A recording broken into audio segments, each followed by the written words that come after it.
Hey, everybody, welcome back to View from the Top podcast, where we help growth-minded men who desire momentum in their business, their family, and their finances get through the valleys and up the mountain to your very own view from the top. Hey, guys, I am personally super excited about our conversation today. A question: have you ever wondered if the passion project you love so much could actually turn into a thriving business? Or could turning your hobby into a hustle backfire and ruin what once brought you joy? Well, that's exactly what we're going to do today. We're going to dive into that topic.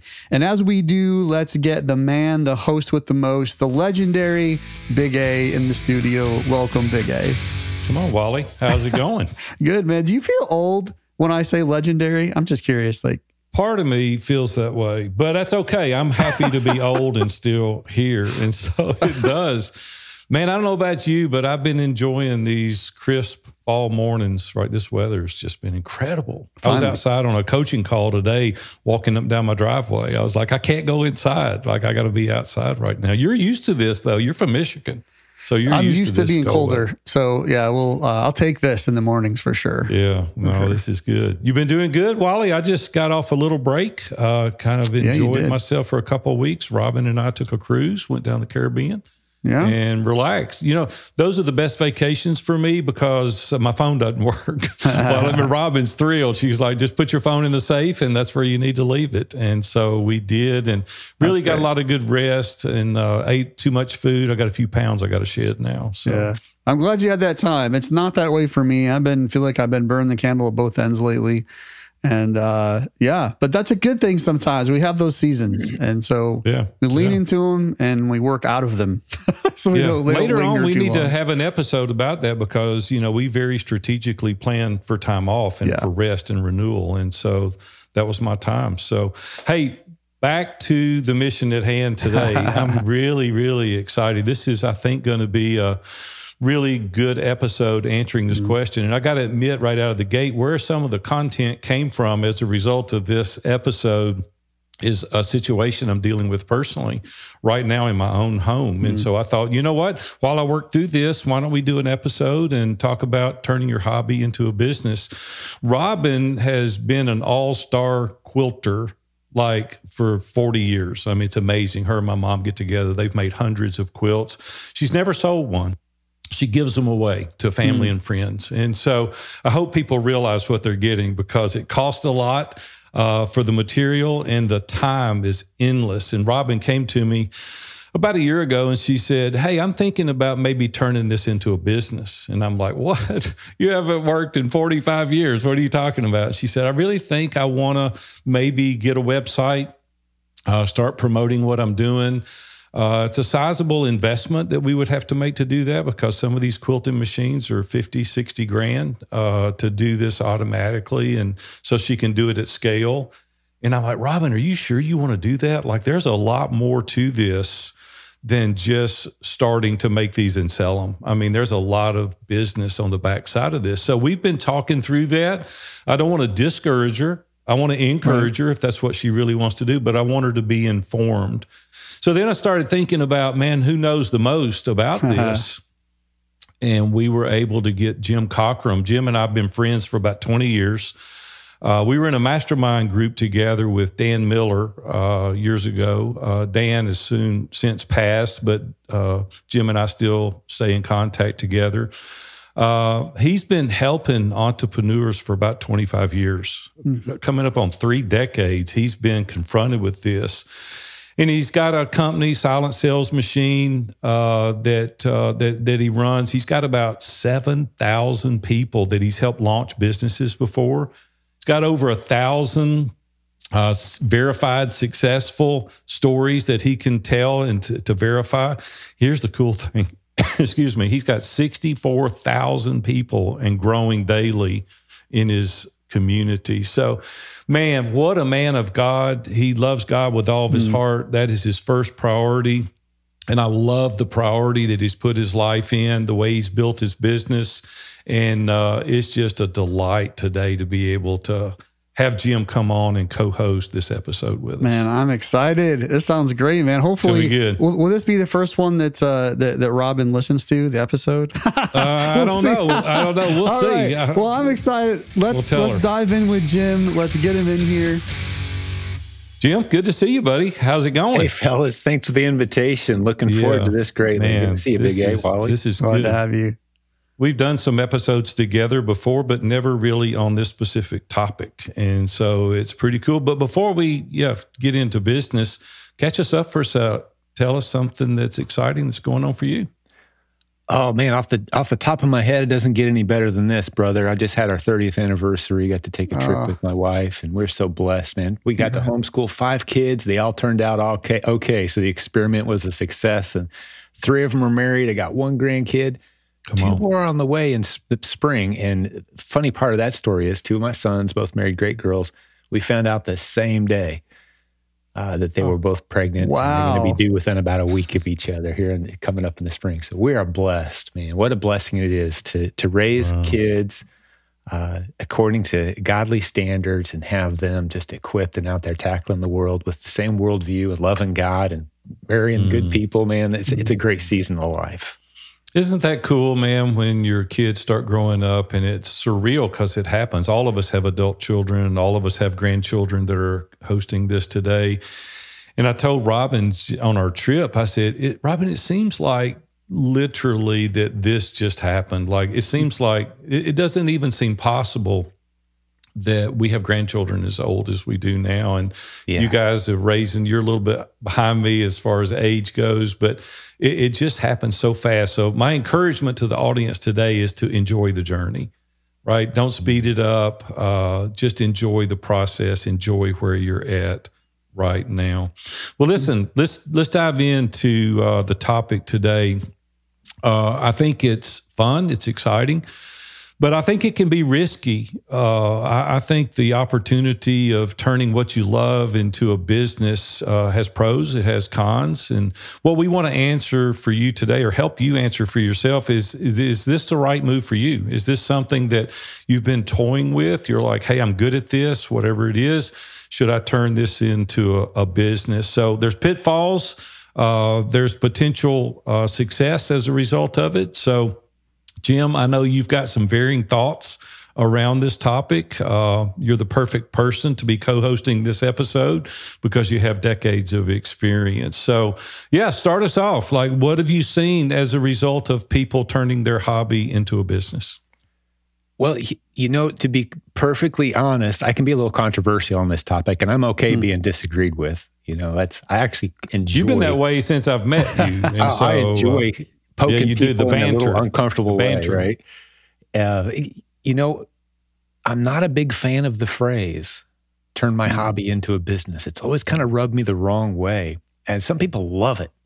And to me, I think it starts the premise, it starts the conversation at the wrong place. It starts the conversation with me. I want to turn my hobby into my business. And, it may seem like a minor point, but the whole premise of business from my vantage point, the framework that I want to lay on this conversation today is business is about serving others. So I'll illustrate with a short story. We can go wherever you guys want to go. We can dive into specifics. But actually, I had the honor. I've only done this one time in my life. It was a huge honor. It was a small private high school, Christian school. They asked me to come do the convocation, the speech for the graduates. And I only had like 14 minutes and they were holding me to it. But one of the stories I told was, and I thought it's apropos to this conversation we're having today, guys, was if one of you runs up to me and says, Mr. Jim, guess what I want to be when I grow up? Guess what I want to be when I graduate? Guess what I want to... I said that probably one of the wisest things, if not the wisest thing I could say to you in that moment is, I don't care. And no one else will either. Because if it's what you want on your terms, because this is what you want to do, have you taken it to God? Have you said, God, what are the gifts and talents inside of me that I can use to serve others? Let's start the conversation there. Instead of what you want to do, let's say what talents are inside of you that can be used to serve others. That's a better place to start. And And that's where I go when someone says, hey, I want to turn my hobby into a business. It's like, well, if you're good at it, you could probably already have a business going with that. If you're good at it, you should have a business going. And I don't want to go into rant mode, but here's the false premise that a lot of people fall into when they think of starting a business is it's going to be expensive. It's going to cost a lot of money. It's going to cost a lot of risk. The way the internet changed the game, and what I've been teaching for 25 years, Big A, is big risk, or any risk, doesn't have to accompany launching a new venture that serves others with purpose and intention and profitably. So if you eliminate the big risks of the expenses and you apply your talents to serving others with excellence, suddenly you've got a powder keg of opportunities that are out there on the horizon. And if you're serving others with excellence, it will be monetized eventually, is my premise. So that's a lot to absorb. I've given us a lot to talk about, and we've only got a limited time. So I'm going to turn it back to you guys. What comes to mind as I say those things? Any pushback? Because I could go deeper on it. Yeah, give me an example of someone maybe that came to you that had something, for the sake of this conversation, it was their hobby. How did you work through that with them to get them to reframe their positioning? And have you had success at getting people to reframe their position? I do this all the time. Actually, I commit a significant part of my book to let's forget about the hobbies and things you like to do in your spare time because you enjoy them. Maybe it's poetry, maybe it's painting, maybe it's some other. For me, it'd be sitting on the bank of a river fishing. Mm-hmm. For example, if I'd have finished high school, and I'll tell a story specific to someone else too, but if I had someone give me the terrible advice as a graduate saying, hey, pursue your passions and you'll never work a day in your life. Like, well, I'm passionate about sitting on the bank of a river with a cane pole. I can really get into that. I wouldn't have a business. I wouldn't have a family. There's a lot of things that wouldn't happen. So it's not about doing what you want to do. It's about finding a way to turn those gifts into serving others. So my premise is, you don't set out saying, what are the things I'm passionate about? You set out saying, what does the market need? Where is the demand? So we've had people come to us and say, well, I've always kind of wanted to do this. I've always kind of wanted to do that. The road I put people down is, how about we find a need in the marketplace and begin meeting it? Because here's the secret. I could give you so many stories of people who never grew up being passionate about selling random items online, but now they're passionate about it because they've got these, as our friend Rabbi Daniel Lapin refers to the profit from your business, these certificates of gratitude rolling in. You become passionate when you see people lining up to say thank you. Certificates of gratitude, money. You become passionate about whatever it is you do. So most of the success because you're meeting a need, right? You're meeting a need, whatever that is. Exactly. If people are lining up to say thank you, it doesn't matter what the service was that you provided, is what I'm trying to say. The fact that it might also line with one of your passions, that's a bonus. But you're going to become passionate about serving others when you're effective at serving others. And it doesn't really matter. God made us this way. It doesn't really matter what I did to earn that gratitude.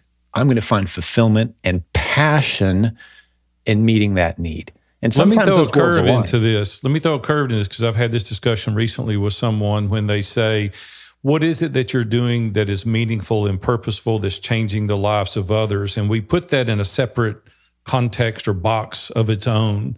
And if it doesn't appear that it's scriptural in nature, or spiritual in nature, I should say, then maybe it's something that's not the right motivation. But what I hear you saying is if it's selling baskets and there's a big need for that and you're meeting the need, that is purposeful, that is meaningful, that does have value. Absolutely. One of the dangerous messages that we have to push against as a culture, as believers, as Christian entrepreneurs, is that somehow once it's monetized, it loses virtue. That's wrong. There's nothing, there's no scripture to back that. There's no sound spiritual principle behind that. Actually, you have evidence of your service once it monetizes. Whereas if you're just kind of, the example I give in our community is the difference between helping people and helping people succeed. A lot of people say, yeah, I want to help people. I feel like I'm just supposed to help people. And I'm like, yeah, that resonates. Yeah, that's good. Okay, if you want to help people, go empty your bank account, turn it all into $50 bills, and just walk down the street and give them to the first people you see. Would you be helping people? Yeah, you would. inarguably. But God hasn't called any of us to do that. He's called us to build relationships, to build accountability, disciple, to help people succeed. That requires relationship and reciprocity, right? And time, commitment in both directions. That's what a business is, right? So that's the difference between helping people and helping them succeed. So when you put the framework onto your business model of, okay, I'm going to truly give people something that they're grateful for. There's going to be a reciprocity there that's going to fuel the machine and make it bigger. That is a virtuous endeavor. And it doesn't have to start with your passion, is the point I'm trying to make. You can start by serving others. You can start by being other-oriented. And I see that theme in the scriptures a lot. Be other-oriented. Think of others first. So I try to get people out of passion mindset, passion pursuit, into others pursuit. And that solves a lot of these problems. Well, it opens up endless opportunities as well when you view it that way. It's like there are so many opportunities that present themselves when it's outside of your passion. When it's about serving others, there's a litany of things that you could do that could turn into being profitable, successful, at which you then can take the resources and even be more meaningful and helpful and purposeful in helping others. Absolutely. Yeah, whatever that passion, purpose you feel God's calling you to, you can now fund it. Our family, we've been able to internationally adopt, because we three of our 5 kids, because we were blessed with the finances to be able to do so. If I'd have just started with the passion of international adoption and made that my focus, we'd have had a hard time funding it. Instead, I focused on others and the money started flowing. And I became very passionate about those services I was providing. I didn't grow up thinking, I want to sell random things to strangers online for a living. That's my passion. No. I saw a need, I met it, became passionate about it, became good at it, and it allowed me to fuel all these other things that I am also passionate about. Okay, so I hear you. Push back, please. I hear you. I'm hearing, and I'm thinking of the hundreds of guys that are listening to this. And I've been here myself, decades ago, right? When I first started off, had the full-time job. And I started something that I was passionate about, something I enjoyed. And so we've got hundreds of guys listening to this that are like, I hear what you're saying and it sounds really good. And I want to think that way. But the reality is, like, I've got this full-time job I'm doing over here. And I've got this hobby thing that I do. Maybe it's woodworking. Maybe you're just really good at HVAC and you enjoy fixing HVAC units in your neighborhood. I mean, whatever it is, right? Maybe it's an online thing. Maybe it's a course that you develop because you're just really passionate and excited about marriage or kids or some type of ministry thing. But that's all of us. I've been guilty of that my whole life. Like, I've never thought about it the way specifically you're talking, and so I'm stuck a little bit in that. Yeah, but it is a hobby. It's a passion that I have. It's something I'm excited about. Shouldn't I just pursue that? Like, can I turn that into, like, what I heard you say was, maybe I didn't hear it correctly, but what I thought I heard you say was, don't focus on that. Focus on, like, the marketplace, what the marketplace needs. Yes. It's like, it sounds good, but man, like, dots a little bit. Now, if you've got a passion, a hobby for something where there's actually a marketplace need for it, praise God, man. That's going to be a much easier road. But I run into people with passions and hobbies that are so niche and so hard to reach and so hard to monetize. And they're convinced that just because I have a passion for this, it must be the business that I'm supposed to pursue. That's good. Because the premise there is, I won't enjoy it unless my passion comes with me into the experiment. That's what I'm pushing back against, because we all know this is biblical, this is scriptural, this is sound teaching. Feelings trail actions. Our culture would tell us differently. Once you feel like it, then you act. No, that's immature. That's what toddlers do. Men, providers, guys taking care of our home, we find great pleasure in presenting our family with the paycheck. What we did to earn it is almost irrelevant in that moment. We did what we had to do. Now the feelings come. So you apply that same framework to pursuing what business should I get into. don't start with what am I passionate about and interested in, because you're assuming that you'll need that in order to succeed. You will not. The passion that's generated from the action of serving others effectively will ignite. I had a guy I play basketball with. Here's a great example. He said, I'm thinking about starting a business, man. I'm just looking at all the landscape of what's available. I think I'm going to start one of those businesses, picking dog poo out of people's yards. And he felt kind of humiliated even saying it, but he saw that there was a need for it. And he started the business. And suddenly it exploded, and he wasn't playing basketball anymore. I ran into him, and he's like, yeah, dude, it's crazy. I've had to hire a bunch of guys. He's not the one picking poop out of the yards anymore. He's got a team doing that. He's making a killing doing it. He's built a beautiful business. Was he passionate about picking poo? And who wakes up in the morning one day going, oh, I'm so passionate about making sure that people don't have dog poo in their green grass? No one. He saw the need. He became passionate about it. He's passionate about his team. He's passionate about his reputation. He's passionate about the certificates of gratitude that are rolling in. And he's probably sold that business by now. It's been a long time since I saw him. So if you wake up saying, well, here's the 2 or 3 things I'm passionate about, and I want to turn one of them into a business, that's the bad starting point.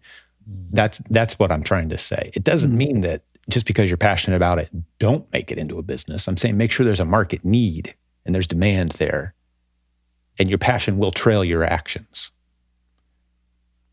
That's good. Jim, in your experience, if we stay the way we're going right now, people that are passionate about their hobby and they attempt to turn it into a business, is there a success story that you can tell? Is there a place that you can say, yeah, they discovered that that wasn't the right move, and why? Did it disrupt their love and passion for the hobby by turning it into a business? Ooh, 2 different questions you just asked. Right, I did.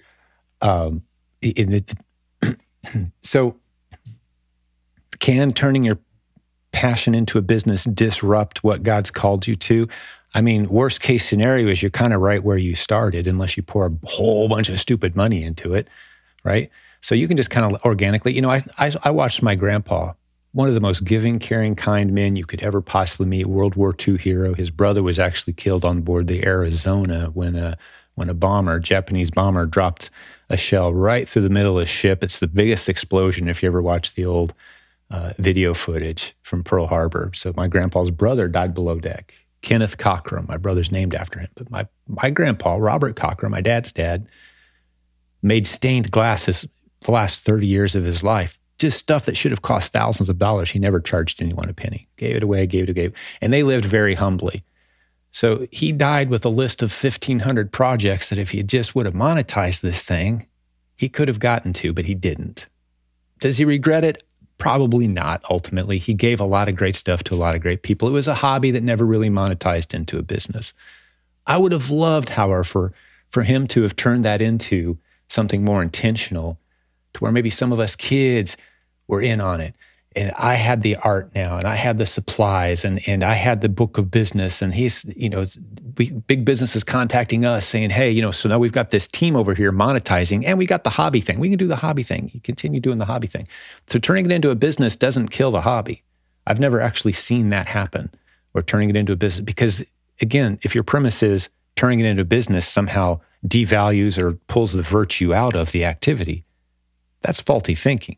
Business done well is very virtuous. Samuel Johnson, he's a British writer, said, seldom is a man more innocently engaged than when in the pursuit of profit in his own business. Doesn't matter what the business is. If you're serving others with excellence and they're willingly paying it, that is a very virtuous thing to do. Now, I've seen it go horribly wrong. All you have to do is get on Google and search for blogs that have been abandoned. Tens of millions of them. Abandoned blogs, right? I'm going to start a photography business for dog owners that, I don't have to photograph people's dogs. And they make 5 posts and they get 2 clients and it just kind of fizzles because it was their passion.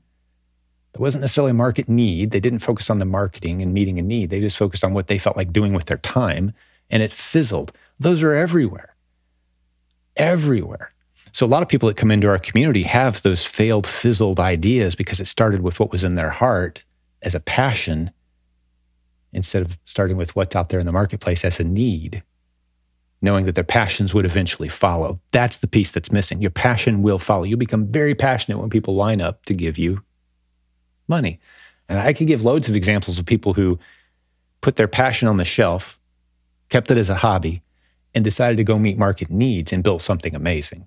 I've got stories for days on that because that's what I teach. Give us one or two examples. I know you even personally, at some point throughout your career, have had the number 1, number 2 selling products in a category on Amazon.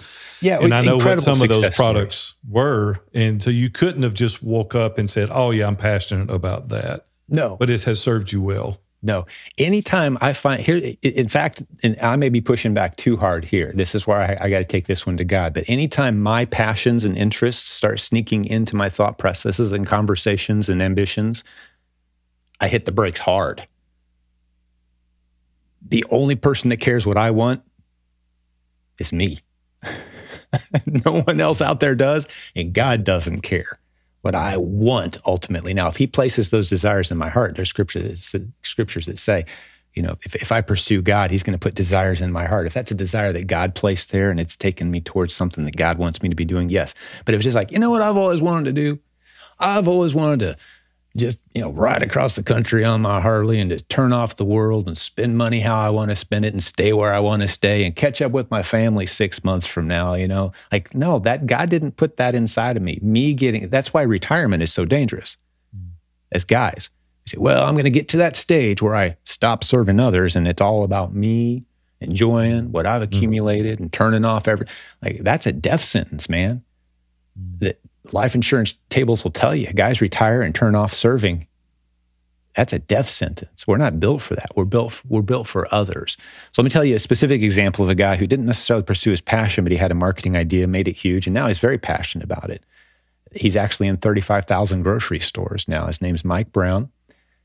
When I met him, he was living in his mom's garage behind her house because he had a small, struggling coffee shop in Saratoga Springs, New York. I think the shop's still there, but that's not how he makes his money anymore. He had the idea for coming up with what he would call the world's strongest coffee. And he wanted an edgy, hardcore name to accompany the concept. And I think you've heard of this, Mike. Have you seen these guys around, Wally? Death Wish Coffee? You ever seen? I've heard the name, yeah. They're in every Walmart, Costco, Kroger, they're Target, they're everywhere now.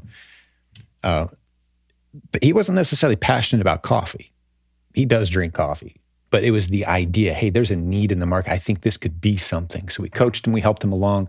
The full story is at a free website. There's nothing for sale on it. Just tells the story because it's such a great story. pickmikebrown.com. Because our community got behind this guy. He actually ended up winning a Super Bowl commercial based on social media voting. Business blew up. I talk to him every couple of weeks or so, mentoring him along in life and business. And he's since had a somewhat of an exit and did really, really well, but he's still on the board with his company. But he's able to do the things. He now has the money and the time and the flexibility. Whatever it is he's passionate about, he can do it. He didn't start with his passion. He started by meeting a need in the marketplace. If you start meeting the needs of a lot of people, you know, what did Zig Ziglar say? You help enough people get what they want, you'll always have everything you want, something like that, right? So it's not about what you want, me personally, it's about what the crowd wants and what gifts and talents do I have that can begin to serve those needs. Once you look at this conversation through that lens, it opens up thousands of opportunities, and you can be passionate about any of them. That's my premise. I love the opportunity and looking at it from that vantage point because it affords you so many other opportunities to serve well and then develop the passion for that and do with the resources to help other people. It seems like the odds are so much more in your favor of being successful than it is to align with 3 passions that you have and how would I ever monetize this? And so It just seems like it gives you such a better Yes, you can start to see, hopefully, I'm creating a thought in your guys' and the minds of the listeners and yours that as soon as I start saying, well, am I passionate about this or not? When you're trying to make a decision about an important direction, how do I feel? Am I passionate about going in this direction? Those are the wrong questions to be asking. Here's a story that illustrates this very well. I had a young man come to me, a guy in his early 20s, and he said, Jim, I've got 2 major business opportunities ahead of me, path A, path B. And he started breaking it down for me. He's like, I kind of like the idea of doing this for a living, but this one over here isn't too bad either. And the pay over here is X and the potential over here is Y. And he's just dropping all these, I'm going to have to learn some new things here. And over here, it's kind of more in the zone of stuff that I already know. And he's just blah, blah, blah, blah, going. And I said, time out. Let me ask you what hopefully is a very clarifying question. Path A, path B. Which one takes you more into the relationships that you feel God is calling you to? Does either one of them cause you to abandon relationships that you know are valuable, that God has put these men and these people in your life? Does either one of them, and I had no idea, he hadn't brought up the topic of people at all, and it's breaking down the stats and the numbers and what's about, how it's going to impact him. So let's talk about the relational aspect for a second. Who are you going to be in front of in path A? What kind of people are you going to be working with? Who are you going to abandon, path A, path B, right? So as soon as he thought through that lens, it took him 10 seconds. He said, I know exactly what I'm supposed to do. You just clarified the whole thing. I heard from him about 8 or 9 years later, and he said, dude, I got to tell you, remember when he had that conversation? I said, absolutely. I remember I tell that story all the time because I told you to focus on the relationships and the people, not just the numbers and the processes and what you were passionate about, the people. And he said, you steered me away from a bunch of clowns. Because I was getting into some uncertainty, some guys whose reputations I didn't know. I was going to be tying myself to some guys who could have done some crazy stuff, and they did do some crazy stuff. And the other path that I went down, I maintained the relationships that God had put in my life. The momentum of those relationships continued, and it was a very natural. It was a little less money, but it turned into way more money. So thank you. He was just thanking me because he put through the lens of, okay, others. Let's put others at the front of our vision. Others. Who is it you're calling me to serve, God? Who needs the services I can provide? And you put that front instead of what are my passions? And now you make really good decisions. How does someone that I feel like I have a limited scope of again, I know you don't like the word hobby, but those passions and hobbies, that things that people do. What's a good example of somebody that you've experienced that's been able to remove themselves from the focus on them and be able to think about marketplace? I mean, you talked about the coffee shop guy, Mike Brown, which is an interesting name. It's like the 2 most common names in the world, which is great. And yeah, right? Yeah, Mike Brown's great. He's a very plain guy too. He walked past you in the street, he'd be like, yeah, that's a normal looking dude. He does. That's awesome. His coffee drinkers have tattoos of the Death Wish coffee on there. Like he's the Harley Davidson of coffee. Dude. He's just like this plain cut white dude that's just like non-assuming, doesn't like to talk, and he doesn't have any tattoos. That's great. But you mentioned that he had a coffee shop, so there was some connection in that story. Do you find that there's always connection, or do people really step out of their comfort zone and separate those two things from like a hobby to finding, something in the marketplace? Or is there almost always a connection? You know what? I almost feel called to say, I was given a few minutes on stage in front of graduating seniors, and I said it. Nobody cares about your hobbies. No one cares. Your mom might. Your wife will pretend to. Nobody cares, man. Just because you're into it doesn't mean the rest of us have to care. Right? That's just and it may sound harsh, but the quicker you come to terms with that, people do care about how you can serve them. And they do love reciprocity, right? So I'm not saying turn off your passion. Some people say, oh, Jim doesn't want me to have any hobbies. No, I'm saying don't start there as your source of potential business ideas, because there's a much That's bigger my main landscape. takeaway from today is we're asking ourselves the wrong question. Mm-hmm. I believe so. As a culture, we're telling our young people to pursue their passions, and I think that is disastrous advice. And they're stuck and they can't make any money because they've got some they don't even know what passions their that don't passions are. equate to a business. Right. They don't even know what their passions are. Like, I think I might be passionate about this. I don't know. I mean, I'm passionate about video games, no, don't start there. Yeah. Don't start there. It seems like a lot more honorable question to ask, how can I serve others well and become passionate about those abilities that you have to serve them well, which fuels the rest of the business. It's like, now we're on to something that I can get excited about. Yep. Don't wait for that passion, dude. Mike Rowe says, don't pursue your passions, take them with you. Dirty Jobs guy. I love that quote. That's a great quote. Good. That's good. Another story is told of a gas station owner who hired all the local high school kids and paid less hourly to work at his gas station. But kids lined up to work there. Why? Well, the guy paid his staff less, and he had, as a result, he had more overhead. He's very profitable, ran a very clean operation. But he taught all his kids, you're going to have the nicest cars and the nicest people coming through our gas station. And one of them, if you learn to conduct yourself properly, you bring your passion to work, you serve with excellence, you will not be a minimum wage guy very long. One of them is going to hire you. Mm-hmm. That's why the kids lined up to work there for less money than they could make just about anywhere else in town. Wow. Because this guy emphasized relationships and excellence. So if you bring your passion with you,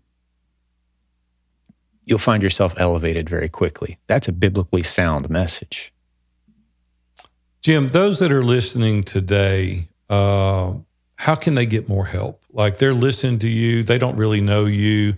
How can they, first of all, get in touch with you? What is a program they could go through? Where can you direct and send people to really discover more how they can learn to serve others better and do it and monetize this to be beneficial for them and their family? Yeah, if you want to learn to serve others better, I'm not necessarily the best guy. I mean, I know how I feel about it, but get into the Word. You just don't see a lot of stories of guys saying, okay, I'm passionate about this, God, bless this so I can, no, they go before God and say, here am I, send me. What are you calling me to? Get into the Word, man. As men, I'm reading through Samuel right now, just the way God called men. What is it you've anointed me to do? What should I be doing? And it never starts with, hey, I've always been passionate about this. I don't see that word, actually, as I'm thinking about it, I don't see that word passion in the Bible at all. Like, no one cares what you're interested in. That could change tomorrow. You could read an interesting book and become passionate about something else. It's not important. What is God calling you to effectively serve others? And once you look through that lens, man, there's opportunity everywhere. And I will say there's more millionaires being made in the world right now online, using e-commerce and the creativity there, saying, what does the marketplace need? Amazon is exploding, and everyone has this impression that it's kind of taken over the world. But Amazon is, and I say only, this is a big number, but they're still only about 8% of retail in the U.S. Sometimes people think they're about 8% of retail. E-commerce itself, all online shopping, is only about 20% of all retail in the U.S. It's going to be 30, 35, 40 in our lifetimes. Finding a way to plug into e-commerce, there's thousands and thousands of different strategies that you can use. It's wide open if you come out not from the lens of what are my passions, but what does the marketplace need? And that's what we teach in my organization. And that's why we have, large conferences, and we say, we're going to teach you what works. We're going to teach you how to serve the marketplace using the tools and strategies that work. Bring your passions with you, apply it to this business model. Now let's build something special. So silentjim.com is the main website. My podcast, the Facebook group you mentioned earlier, and we got a $39 a month course people can get into if they want to pursue this business model. But it opens up doors and relationships and opportunities, and you can plug your gifts and talents and skills into this arena beautifully. And again, our podcast, we've got hundreds of interviews. I'm coming up on 1,000 episodes before too long, and the vast majority of them are interviews with our successful students who have done what I just described. They set their passion aside, pursued marketplace needs, and serving excellence. It allowed them to do all kinds of incredible things, become self-funded forward missionaries, take care of special needs children in their community, hire special needs adults that come to work. One lady has a blind guy on her staff, couldn't find work anywhere. Now he's performing beautifully in her profitable business, contributing with dignity in a business. So business allows you to do beautiful things. She didn't start out passionate about selling the product she was selling. She was passionate about helping special needs adults find meaningful work. So she started a business where she saw a need and hired those people in to roles. Now she's seeing her passions come to fruition through a profitable business, right? So those are the kind of stories we love to tell. And silentjim.com, that's me. Some people spell it GYM like it's a workout. No, it's Jim, J-I-M, like you see on the screen here. silentjim.com. That's how you can find more. That is so good, man. Thank you so much for being with Wally and I today. Really encouraging others. I've learned a lot, quite honestly, myself, and that's how to reframe what it is that I'm asking myself. Guys, as we end today, ask yourself the right question. What is it that you want to accomplish? How can I serve others? How can relationships mean the most so I can go out and use the talents and the skills that God's given me to serve others and watch the passion develop from within you? So really take those to heart. Think about your hobby. Think about, is it something that is serving others well? If it is, as Jim said, that's a bonus. If it's not, think about ways that you could serve so that you could turn that into something that you could become passionate about. And all the reasons that we want you to do this is so that you too can have a view from the top. Thanks, guys, again for listening to this week. What a powerful conversation around some things, like Big A said, that I hadn't think about it. I hadn't thought about that way before. So, man, I hope you got something from that. Just a quick reminder that our episode this week, most every week actually, is brought to you by isibrotherhood.com. We encourage you to go check that out. It's a community for Christian businessmen. Really, they desire momentum. They want to find success. They want to find significance in all areas of their lives. So go check that out at isibrotherhood.com, and we will see you next week.